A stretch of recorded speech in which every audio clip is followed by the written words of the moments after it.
Bismillahirrahmanirrahim, assalamu alaikum, bonjour à tous, j'espère que vous vous portez bien ainsi que vos familles, vos amis. J'espère également que vous avez passé de bonnes vacances et je vous souhaite à tous une très bonne rentrée. Alors dans un premier temps je tenais à m'excuser parce que normalement cette vidéo elle devait être présentée bien avant. Donc j'avais lancé une petite vidéo au préalable pour vous dire que très prochainement, en quelques jours, il y aurait des publications par le biais de KDP Amazon. J'ai pas pu le faire avant, donc je m'en excuse. Alors, aujourd'hui, alhamdoulilah, tout est présent, donc je vais vous présenter ces ouvrages, mais au préalable, je vais vous parler très brièvement de KDP Amazon pour les personnes qui souhaitent publier leurs ouvrages. Alors, vous pouvez publier un ouvrage qui est simple, par exemple un carnet de notes, voilà, comme ceci.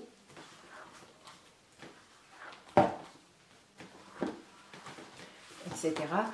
Et donc ça, ils appellent ça du low content.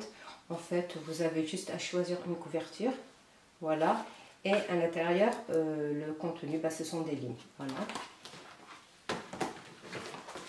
Ensuite, vous avez du middle content, c'est du contenu moyen, on va dire. Alors là, donc moi je travaille par rapport à mon domaine. Là, on appelle ça du reading record. Ça, c'est pour en fait pour le suivi des lectures, pour encourager les enfants à lire, etc. Alors, comment se présente ce reading record? Alors, vous datez le livre, par exemple, que le lecteur a lu, le nom du livre, le titre, le nom de l'auteur, etc. Et en bas de page, ici, en fait, vous avez un tableau où vous pouvez écrire les nouveaux mots que vous avez appris. Voilà. Et à travers les pages, j'y ai inséré des proverbes liés à la culture, au savoir, etc. Des proverbes anglais, africains. Voilà. Qu'est-ce qu'il y a d'autre à l'intérieur? Il y a aussi des mots croisés. Voilà. Voilà. Alors, je trouve ce type d'outil très, très enrichissant parce qu'en fait, ça permet vraiment d'avoir un suivi par rapport aux ouvrages et ça encourage, ça incite justement les enfants, les adultes également à lire. Voilà.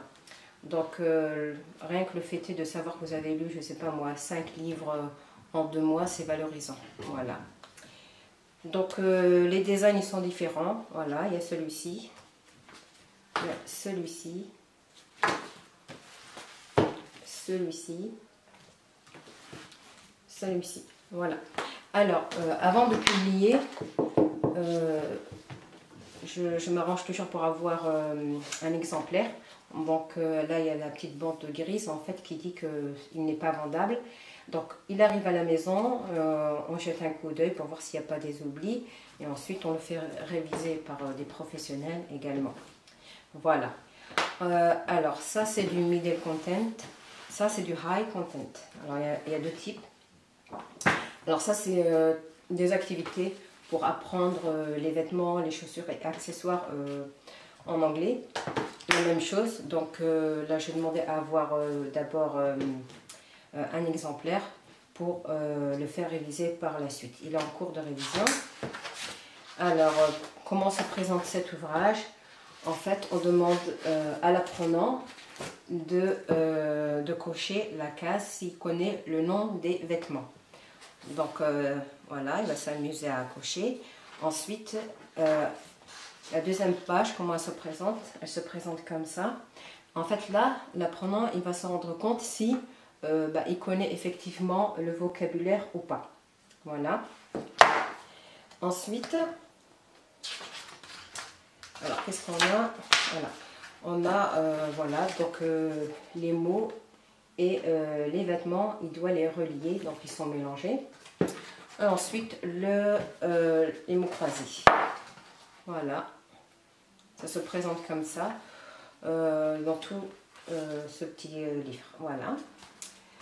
Donc ensuite, vous avez ce contenu là également. Donc, il faut juste savoir que tout ça, ça a des droits d'auteur. Voilà. Alors, I learn Arabic step by step. أتعلم العربية خطوة خطوة. Alors, j'apprends l'arabe pas à pas. Alors, cet ouvrage-là, j'ai consacré un peu plus de 10 ans, à savoir à peu près 5 heures par jour. Donc, il est en 4 langues. Il est en anglais, en arabe, en espagnol et en français. Alors, quand on dit qu'il est en 4 langues, en fait, ce sont les instructions. Voilà, les questions, elles sont dites en anglais, en arabe, en français et en espagnol. Et on s'est arrangé pour qu'il y ait très peu de contenu. Voilà. Alors, je donne l'exemple, par exemple, celui-ci, le numéro 1. Alors, ça, c'est du graphisme. Voilà, par exemple, la lettre B. Alors, on peut les utiliser donc à partir de la maternelle. Même les adultes peuvent s'exercer. Et là, donc, on n'oublie pas d'écrire la date grégorienne et musulmane. Un coloriage, donc la lettre au début d'un mot, au milieu et à la fin. Justement, pour un peu mieux comprendre l'écriture arabe, alors donc là, on a mis en fait des puzzles. Quand c'est coloré, ça veut dire que c'est au début d'un mot. Si c'est coloré, on parle des puzzles. Au milieu, c'est que c'est au milieu. Et s'il est coloré à la fin, c'est que c'est la lettre à la fin d'un mot. Voilà. Et c'est comme ça dans tout le livre. Alors, comme ici, par exemple, l'instruction, elle est en arabe. Colorie la lettre va. Color the letter va. L'espagnol, je ne prononce pas très bien l'espagnol. Je ne vais pas le faire. Également ici. Alors, join the dotted lines, relie les pointillés, etc., etc. Voilà, ça c'est pour le numéro 1. Alors, pour renforcer les acquis, on va encore travailler l'alphabet, mais cette fois-ci, en y introduisant les voyelles longues et courtes, ainsi que le tanwin. Le tanwin, c'est l'indéfini en arabe. Alors, on prend un exemple. La lettre ta, par exemple. Voilà, avec une fatha, avec son tanwin, une dhamma, dhammaten. Voilà. Il faut que l'apprenant n'oublie pas d'écrire les dates. Et à chaque fois, dans tous les livres en fait, qu'il a étudié une lettre, il faut qu'il la colorie. Voilà. Sans oublier de mettre sa photo, son nom, son prénom. Voilà. Donc ça, c'est le numéro 2. Le numéro 3, donc encore une fois, il renforce ses acquis. Alors cette fois-ci, puisqu'il connaît en fait les lettres de l'alphabet, normalement au début, au milieu et à la fin d'un mot, là on va lui demander d'entourer par exemple la lettre Ha. Entoure la lettre Ha, cycle de la lettre Ha et l'espagnol. Alors par exemple là, donc il va entourer, mais en même temps, il va apprendre du vocabulaire et de la grammaire sans s'en rendre compte. Alors, tufahatun, donc une pomme, tufahatani, deux pommes, et tufahat. Donc le pluriel en arabe commence à partir de 3. Voilà. Donc on a fait attention vraiment à travailler également sur le duel et le pluriel. C'est comme ça dans tout le livre. Voilà. Ensuite, le numéro 4. Donc, encore une fois, on lui rappelle les lettres au début, à la fin et au milieu, au début, au milieu et à la fin d'un mot. Et là, donc, il doit choisir la lettre adéquate. Voilà. Donc, choose the appropriate letter. Choisis la lettre adéquate. Voilà. Et en espagnol, je prononce très mal. Hein. Je crois que c'est elige la letra adecuada. Donc la partie espagnole, bah, c'est une interprète là, qui s'en est occupée. Voilà, tout simplement. Ensuite, il va certainement y avoir d'autres numéros. Et l'objectif, normalement, jusqu'à 7 livres, eh bien, on parle l'arabe littéraire. Il y aura des phrases qu'on apprendra par cœur. Et après, ça deviendra, on va dire, machinal. Voilà, etc.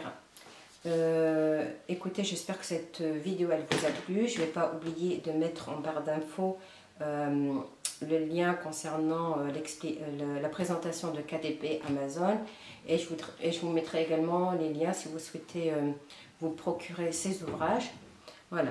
Alors le deuxième point aussi que je voulais aborder, c'est que bon, c'est important on va dire de publier, de partager, ça c'est quelque chose, mais aussi c'est aussi important de partager ses compétences. Alors là en ce moment, je vous donne un exemple, hein. En ce moment je suis en train de suivre 3 élèves qui avaient des manuscrits à la maison mais qui n'osaient pas franchir le pas pour les publier, ou peut-être pour des raisons financières elles ne pouvaient pas le faire, etc. Alors je me suis proposée, je les ai aidés, et là il y a donc trois élèves qui sont en train de présenter ou travailler plutôt leurs ouvrages, et je le fais à titre gratuit, fi sabilillah. Je vais vous dire pourquoi. Parce qu'en fait vous avez des personnes qui ont les moyens, tant mieux, alhamdoulilah, et vous en avez d'autres qui n'ont pas les moyens. Alors qu'est-ce qu'on fait? On laisse des compétences comme ça partir, voilà, je trouve ça un peu dommage. Et si on peut voilà, les aider un peu, c'est tout à notre honneur. Voilà, j'espère que je n'ai rien oublié. Si vous avez des questions par rapport à cela, n'hésitez pas, vous pouvez laisser un message dans la partie commentaires. Voilà. Sur ce, je vous dis Inch'Allah très bientôt. Take care, prenez soin de vous. Assalamu alaikum, au revoir à tous. هل لك سر عند الله بينك أنت وبين الله؟ هل لك صدقات تخفى لا يعلمها إلا الله؟ هل لك سر عند الله بينك أنت وبين الله؟ هل لك صدقات تخفى هل لك سر لا عند الله بين كتابك وبين ترى الله؟ هل لك صدقاك بتخفى لا يعلم قدرك عند الله؟ قصص لا تخشى إلا بكتابك